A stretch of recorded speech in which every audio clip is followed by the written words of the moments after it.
la noticia del atentado de hace unos días, el más grande en la historia de Monterrey, ocupó espacio de primera plana en muchos periódicos, también internacionales.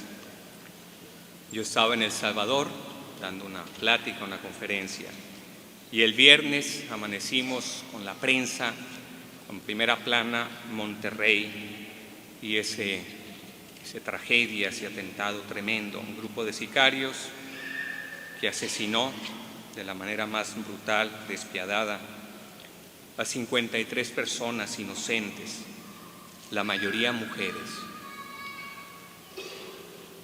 ¿Cómo no iba a suscitar una ola de indignación y de condena de proporciones internacionales? Entre los que estamos aquí seguramente hay quienes perdieron un familiar, un amigo, un conocido. Y desde el primer momento, ¿quién no se preguntó por qué? ¿Por qué esas muertes tan injustas? ¿Por qué esa desgracia para tantas familias que han quedado rotas? ¿Por qué ese terrible e inmerecido sufrimiento? Qué difícil encontrar respuestas, qué difícil comprender y sobre todo, qué difícil perdonar. Una antiquísima frase latina inmortalizada por un filósofo, Hobbes, decía Homo homini lupus, que significa el hombre es un lobo para el hombre. Pero ¿cómo es posible que el hombre se vuelva de tal manera enemigo del hombre al grado de asumir una actitud animal, irracional contra él? En el fondo es el misterio de la iniquidad, el misterio del mal presente en el hombre desde el pecado original. Es muy significativo el hecho de que después del pecado de Adán y Eva, el primer pecado del hombre haya sido un homicidio. Caín mata a Abel, su hermano. Al pecado contra Dios sigue siempre el pecado contra el hombre. Cuando el hombre se pone contra Dios, se pone inmediatamente contra el hombre. El Concilio Vaticano II lo expresó de esta manera: la criatura sin el Creador se desaparece. Más aún, por el olvido de Dios, la propia criatura queda oscurecida. Y es que cuando perdemos de vista que Dios es nuestro Padre, también perdemos de vista que los hombres son nuestros hermanos. Una sociedad cuanto más atea es menos fraterna. En 1993, Juan Pablo II visitó una provincia de Sicilia, Agrigento, donde estaba muy activa la mafia italiana, zona por tanto de extorsiones y de asesinatos. Y celebró la misa de una multitud bastante grande de fieles. Muchos de ellos habían perdido algún familiar asesinado por la mafia. Y durante su homilía, Juan Pablo II habló de perdón, de reconciliación, de conversión moral, de renovación de la sociedad. Pero al finalizar la misa, el Papa, antes de dar la bendición, tomó de nuevo la palabra y con el báculo apoyado en el piso y el brazo derecho levantado, me acuerdo muy bien de la imagen, lo vimos ahí en Italia, improvisó el discurso más duro, más fuerte y más condenatorio de todo su pontificado. Era un mensaje para la mafia, hoy podría ser para los narcos, para los extorsionadores, para los asesinos. El Papa les gritaba: convertíos, arrepiéntanse. Dios dijo: no matarás. Un día vendrá el juicio de Dios. Esas eran las palabras del Papa. Al día siguiente estallaron 3 bombas en Roma. Era la respuesta de la mafia al mensaje del Papa. Conviértanse, convertíos. Ese grito del Papa es para nosotros. es también para que cada uno de nosotros se convierta. Porque en cierto modo, cada uno de nosotros es otro Caín, es un nuevo Caín. Recuerdo que cuando estaba en la secundaria, los hermanos maristas difundieron un audiovisual en todos sus colegios, que lo veíamos para tomar conciencia de esta realidad, de cómo todos podíamos ser otro Caín. El audiovisual se titulaba Caín el antihombre. Y muchos años después, en 1995, le hicieron un homenaje al Papa Juan Pablo II, cuando iba a cumplir 50 años de ordenado de sacerdote. Y Amedeo Minghi, un cantautor italiano, le cantó una canción bellísima que se llama Un uomo venuto da lontano, un hombre venido de lejos. La última frase de esa canción dice: Caíno sono pure io, yo también soy Caín. Para que tomemos conciencia de que todos podemos ser antihombres. Cuando matamos la buena fama de los demás con la crítica, cuando matamos la sensibilidad de los demás con la brusquedad, cuando matamos la esperanza de los demás con la apatía, cuando matamos la inocencia de los demás con el escándalo, cuando matamos la oportunidad de los demás con la indiferencia.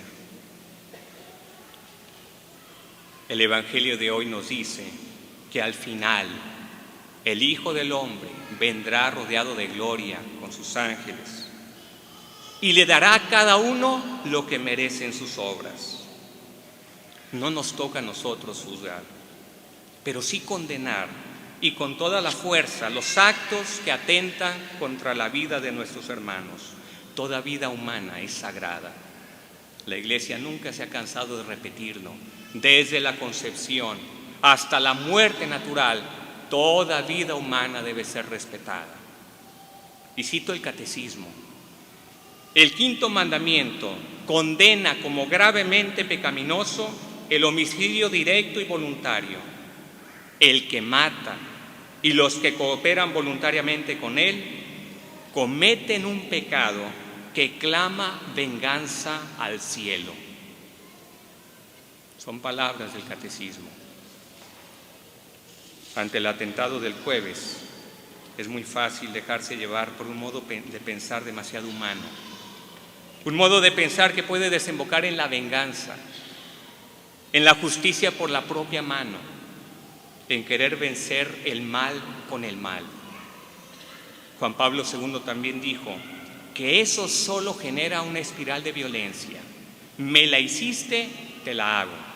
Y va escalando la violencia y se va perpetuando la violencia. Solo el perdón rompe la espiral de la violencia. Un perdón que no es pasividad. De hecho, frente al mal hay tanto que hacer. Cada uno en su ámbito de influencia, y todos como sociedad tenemos muchas tareas pendientes, tareas que en cierto modo nos están pasando hoy la factura. La falta de oportunidades, los rezagos en la educación, el descuido de la justicia social, de la caridad fraterna. Hagamos un nuevo examen de conciencia. ¿Estoy mejorando la sociedad porque estoy mejorando yo? ¿Estoy comprometido con la sociedad a través de alguna institución social, de una cámara, de una fundación, de una iniciativa colectiva? ¿Estoy ayudando a que los niños y jóvenes tengan oportunidades para superarse, para desarrollarse personal, moral y profesionalmente? No falta quien, ante un atentado tan injusto, se pregunte cómo Dios lo permite. Y conviene aclarar algo: ningún asesinato es voluntad de Dios. Dios no quiere que sus hijos atenten contra otros hijos, pero Dios nos dio la libertad y respeta ese don, de manera que todos estamos amenazados por el mal uso de la libertad de los demás. Pero de algo podemos estar seguros: Dios llora con nosotros la muerte de sus hijos, la muerte de nuestros hermanos. ¿Cómo no levantar en un momento como este la mirada a María? ¿Cómo no buscar en ella luz, consuelo y esperanza? A ella encomendamos el alma de las víctimas, el dolor de las familias rotas, la consternación de nuestra sociedad. Que ella nos ayude a todos a ser menos antihombres, a ser más humanos, a ser más hermanos. Que así sea.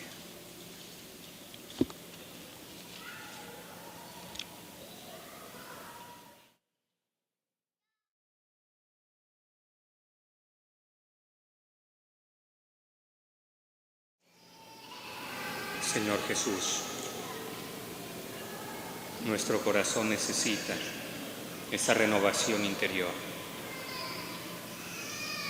La sociedad, el mundo no van a cambiar si no cambia cada uno de los hombres, si no transformas tú con tu gracia ese corazón que a veces se vuelve antihombre, que se vuelve violento, que se vuelve agresivo con sus hermanos. Todos, Señor, queremos paz. Todos queremos una sociedad más tranquila, un mundo más humano.